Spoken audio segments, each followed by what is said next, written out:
n equal two int input enter the number. এরপরে reminder part বার করার জন্য r equal two 0, সাম বার করার জন্য সাম ইকুয়াল টু 0।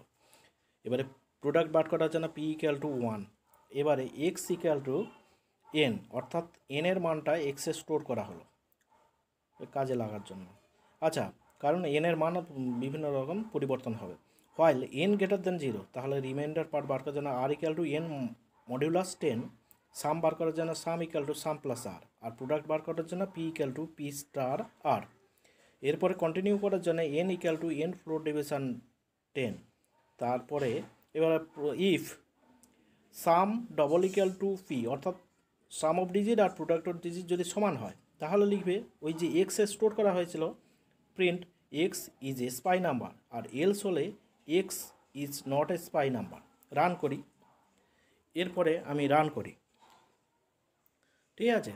আমি এখানে একটা সংখ্যা ইনপুট করব, সেটি হলো 1124, মানে 1 + 1 + 2 + 4, অর্থাৎ সাম অফ ডিজিট হচ্ছে 8 আর প্রোডাক্ট অফ ডিজিট মানে 1 গুণিতক 1 গুণিতক 2 গুণিতক 4 মানে 8, অর্থাৎ সাম অফ ডিজিট আর প্রোডাক্ট অফ ডিজিট সমান, অর্থাৎ এটি একটি স্পাই নাম্বার, ঠিক আছে।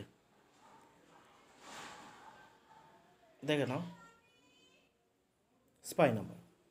আর আবার একটা সংখ্যা আমি ইনপুট করব 1125, অর্থাৎ sum of digit 1 + 1 + 2 + 5, sum of digit হচ্ছে 9 আর প্রোডাক্ট অফ ডিজিট হচ্ছে 10, তাহলে এটি সমান হচ্ছে না, তাহলে 1125 is not a spy number.